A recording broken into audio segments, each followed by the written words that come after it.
Today's show is presented by 5-Star Fans. The thrill, the passion, the pride. Being a fan is a wild ride, especially with these Buckeyes right now. You go from the Michigan loss to this college ball playoff run that they're on.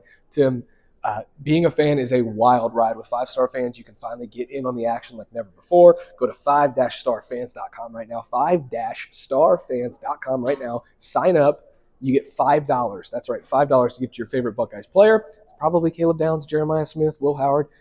Give $5 to your favorite Buckeyes player at 5-starfans.com right now. It's a nice little NIL thing. You go to 5-starfans.com right now.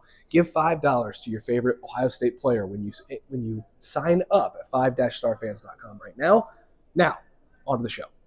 Happy Cotton Bowl Eve from Texas. It doesn't look very Texas-y outside, but Tim May, the 41-year vet, and I staying nice and warm here in the Westin Las Colinas, the Media Hotel. Yep. We'll be over in AT&T Stadium, we think, at some point today for Ryan Day and Steve Sarkisian's joint press conference.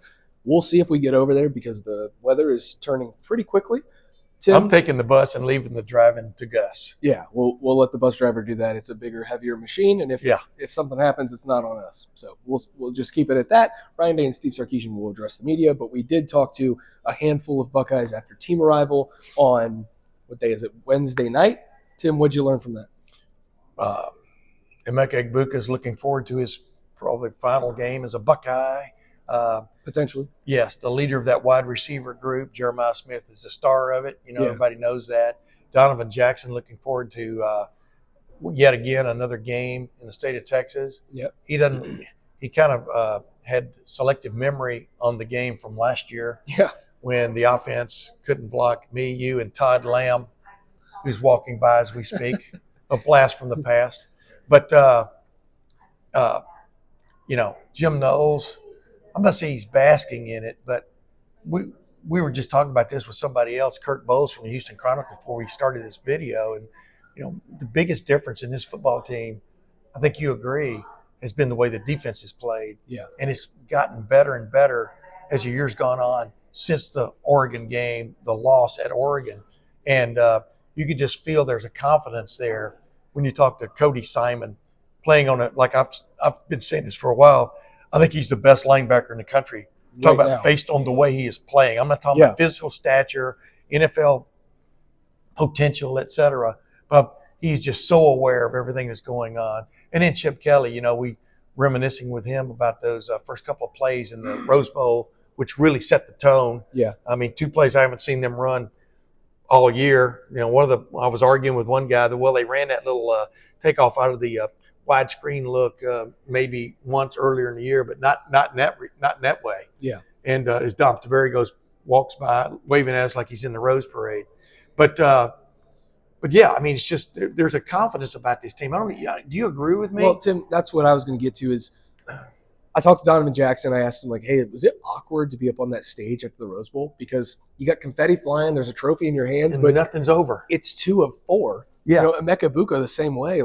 You got a trophy in your hand, you got confetti flying all around you, you got a 4.5, 5-hour flight back home, and then all of a sudden, nobody cares that you won the Rose Bowl because if you lose this game, it's like, who cares? You're not ever going to celebrate that Rose Bowl, and is that weird?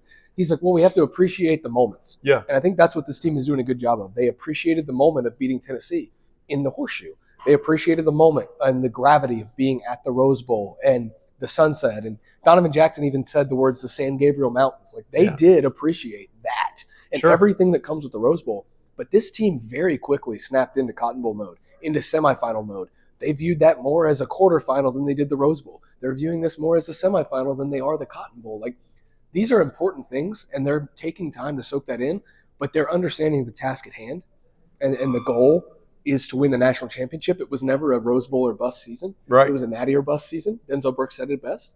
And so that confidence is carrying through with this because, they won a game. They're allowing themselves to celebrate, which I think is important for your confidence, to allow yourself to understand how well you're playing. Yep. But then they're just snapping right into the next mode. And I think that is super fascinating for this team. It's unlike many things we've seen because this is so unique in this 12-team thing. But both of these teams are fresh off of hoisting a New Year's Six Bowl trophy. And they don't mean a damn thing because they are trying to win a national championship. Right. And here's the thing. I mean, Quinn Ewers, like I was over at the Texas media availability, and Quinn Ewers, as we all know, was a Buckeye for 4 months, Yeah. and then moved back to the great state of Texas where the weather's better. By the way, it just quit snowing, but it's been snowing all morning. But the bottom line is, somebody was asking him how he drew inspiration. Had he watched that 2005 national championship game against USC, and how he maybe drew inspiration from that. And he talked about it a little bit. He didn't make a big deal of it. I said, but yeah, that team had to win one game to win the national championship. Yeah. Think about Texas and Penn State. If either one of them runs the table or both get to the national championship game, that will be their 5th extra game. 17-game season. Counting their conference championship games, which they lost. Yeah. Which is almost like it's not really a consolation prize. It's like a ridiculous. You now have 4 more games to win a national championship. Yeah. So the grind on these guys, Donovan Jackson talked about it. I mean, you got big guys hitting each other on the offensive and defensive lines. And like I was talking with Dennis Dodd from CBSSports.com, he was talking about how he interviewed these FCS coaches about it. I said, but the big difference is the big guys in the FBS, in major college football, when you get to the semifinal. Yeah, just the big guys, period. Yeah. I'm talking about the big guys, as in linemen, are so much bigger than FCS across the board. And that's where the grind is in an extended tournament like this. So Donovan Jackson was talking about you try to heal and get into the healing aspect of things in between games as quickly as possible. I almost asked him, did y'all have a cold tub on the plane? Yeah. That would have been but at this level, insubordination. At this level, Tim, it's not even that they're bigger. The FBS guys are bigger. When you get to the quarterfinal and semifinal and final, like, these are mostly all NFL players. Like, going to be NFL Tennessee, players. the opening round. You're not playing, a Rutgers defensive line anymore that might have 1 pro on it and 3 guys who are going to be your enterprise guys. Right. Like, they're all like professional future pros. That's the grind. Yeah. It's like you get to this level, you're not playing, any warm-up games. You're not doing any of that. Like, you're playing like the best of the best. Yeah. Repeatedly.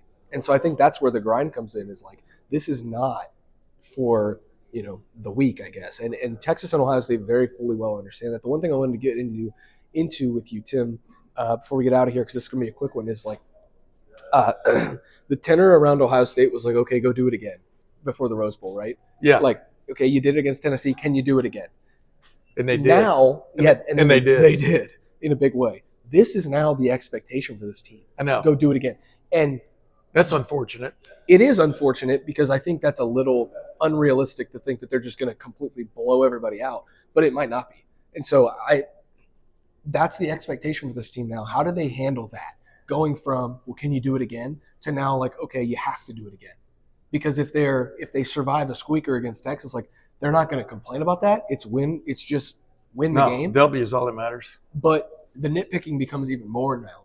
And this team is very much like, okay, we've seen you be the juggernaut, go be the juggernaut. I think that's kind of the sentiment I'm getting here, is like, a lot of people are expecting this team now to go out and just dominate the way that they did against Oregon, the way that they did against Tennessee, and that's some pretty high expectations to try and meet.